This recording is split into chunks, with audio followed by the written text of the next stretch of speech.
Pemirsa, masih di hari yang sama, guna menambah serta mengembangkan pengetahuan dan keterampilan para penyuluh pertanian, Dinas Pertanian dan Pangan Kabupaten Blitar melakukan studi banding ke Dinas Pertanian Kabupaten Buleleng, Provinsi Bali. Kehadiran peserta studi banding yang terdiri dari 85 penyuluh Kabupaten Blitar ini didampingi oleh Sekretaris Dinas Pertanian dan Pangan Cuk Widat Muko dan kelompok jabatan fungsional serta diterima langsung oleh Insinyur Imade Sumarta, PLT Kepala Dinas Pertanian Kabupaten Buleleng, Provinsi Bali.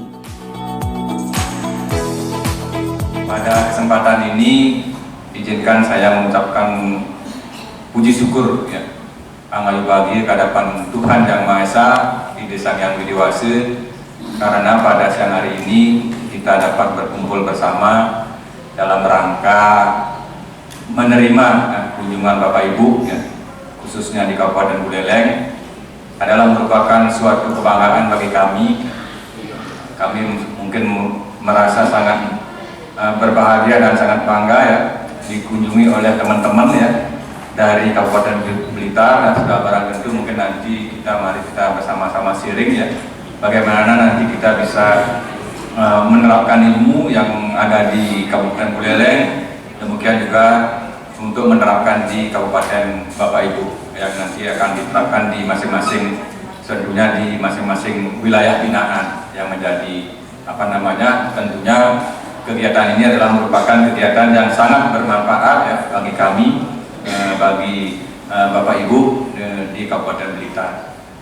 Nah, kemudian selanjutnya kalau boleh kami ibaratkan, sebenarnya Blitar dengan Buleleng ini kan sepertinya bersaudara, berjodoh Kenapa saya katakan seperti itu? Buleleng kalau di Blitar mungkin Bapak Ibu sudah sangat terkenal di sana.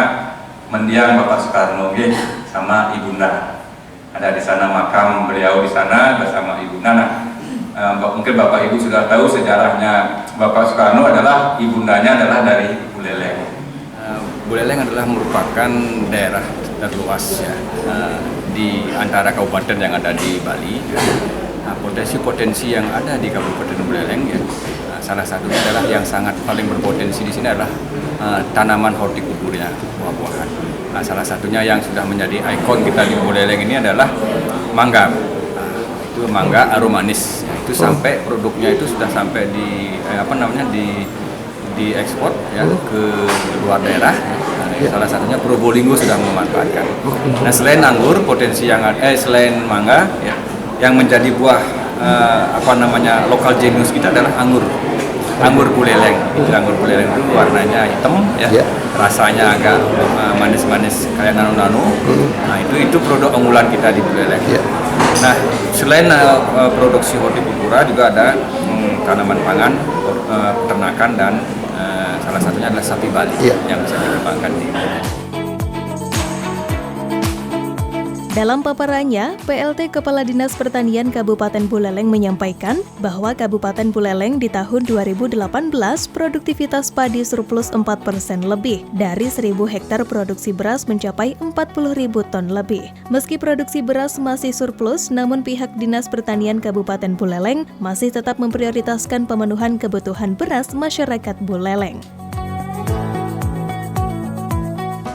Nah, potensi kami di Buleleng dapat kami sampaikan, karena kami adalah dinas sangat gemuk dinas gabungan itu dari segi tanaman pangan mungkin Bapak Ibu sudah ketahui, ada Subak merupakan organisasi yang bersifat spiritual yang ada di Bali. Subaknya itu kurang lebih 310 buah, itu subak sawah. Kemudian ada Subak Abian, Bapak Ibu. Kalau Subak Abian itu mungkin yang menangani masalah kebun, itu kurang lebih 210, 210 buah ada yang di Kabupaten Buleleng. Kemudian potensi tanaman pangan yang ada di Buleleng itu adalah masih berkutat pada komoditas nasional. Salah satunya adalah yang paling utama adalah pajale, padi, jagung, dan kedelai.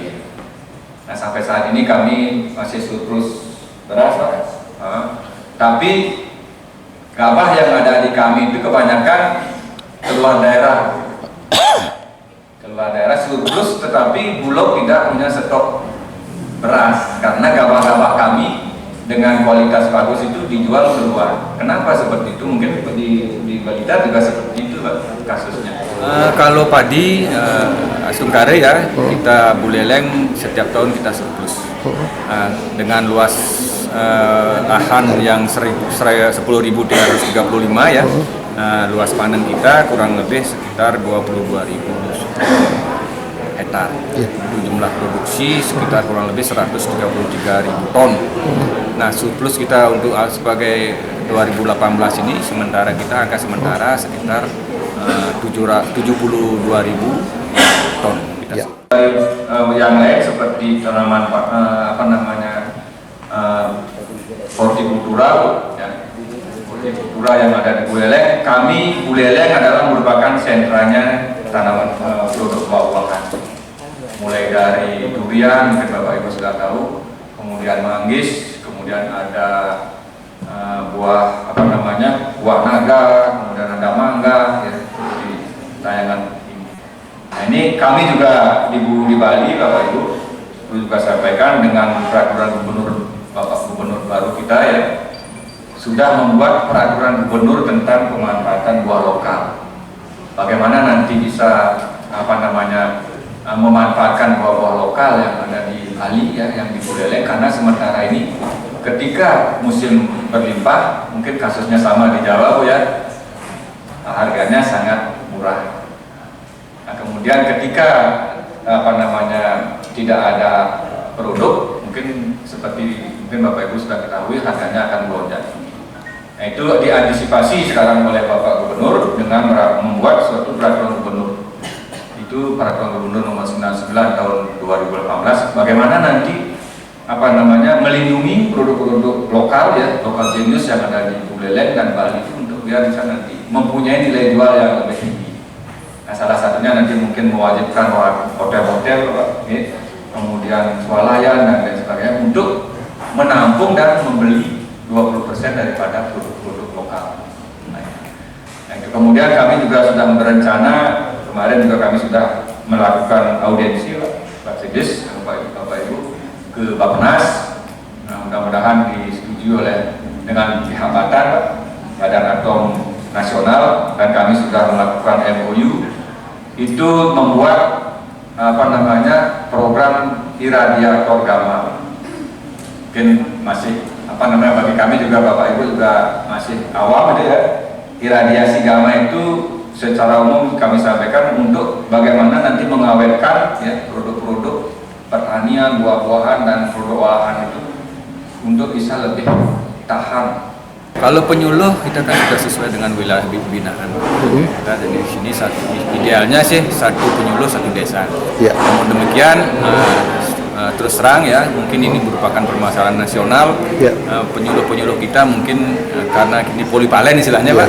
Sekarang polipalen itu artinya banyak selain tanaman pangan juga komunitas yang lain dia ditangani dengan jumlah penyuluh yang sedemikian boleh dikatakan makin berkurang ya. Nah, sudah barang itu mungkin nanti kita optimalkan penyuluh-penyuluh yang ada di. Nah, kita juga sudah dapat penyuluh PHL dan tenaga harian lepas ya. Mas Tukare, penyuluh-penyuluh yang kemarin mengadakan testing Pak. Semuanya sebanyak 37 orang semua lulus. Yang P3K itu Pak ya? Ya, yang P3K 37 orang itu semuanya sudah lulus dalam penerimaan P3K. Banyak hal yang diperoleh para penyuluh pertanian Dinas Pertanian dan Pangan Kabupaten Blitar, utamanya saat menyimak materi dari PLT Kepala Dinas Pertanian Kabupaten Buleleng. Dengan begitu, maka diharapkan wawasan tersebut dapat memacu semangat para penyuluh pertanian untuk menyalurkan informasi yang telah didapat kepada para petani di Kabupaten Blitar. Bagi potensi nampaknya hampir sama di bidang tanaman pangan maupun horti, tapi tentu karena kondisi mungkin geografis, iklim dan sebagainya berbeda, tentu ada hal-hal yang masih juga perlu kita gali, yang mana itu merupakan satu kelebihan dan kekurangan di masing-masing tempat. Dengan harapan kami kita saling menerima dan memberi, sehingga apa-apa itu yang bersifat teknis maupun yang lain-lain, sehingga ke depan betul-betul apa yang menjadi pekerjaan tugas kita pokok ini bisa saling terpadu dan tentunya ke depan bisa lebih baik. Terus sedikit Bapak tadi, selain komoditas pertanian yang Bapak juga sudah sebutkan dari Kabupaten Blitar, kami juga ada titip pesan dari Bapak Bupati lewat pemerintah daerah. Ada potensi lain yang mungkin juga nanti bisa kita sampaikan kepada daerah yang lain. Dan ada Candi Penataran, banyak candi-candi yang punya nilai historis juga. Nampaknya kalau dari segi fisik juga masih kalah dengan yang lain-lain, tapi mungkin dari sisi historis punya nilai yang bisa saling. Banyak sekali hal yang didapat saat kunjungan hari ini di Kabupaten Buleleng. Tadi sudah disampaikan oleh Pak PLT Kadis tentang komoditas, baik itu tanaman pangan maupun roti, itu memang hampir sama dengan kondisi di Kabupaten Blitar, tapi nampaknya untuk pengembangan itu memang masih perlu saling untuk mengisi, baik secara teknis maupun non teknis, terutama di pasca panen tentang harga dan sebagainya. Itu nampaknya kita selain nanti secara teknis perlu ada komunikasi dan juga barangkali nanti koordinasi dengan yang terkait untuk penanganan hal ini.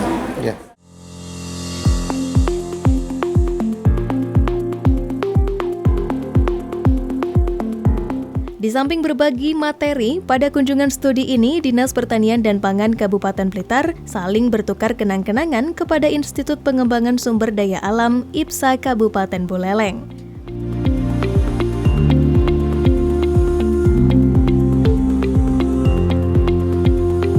Kalau penggunaan alsintan kita sudah sesuai dengan program-program baik pusat maupun provinsi dan kabupaten ya.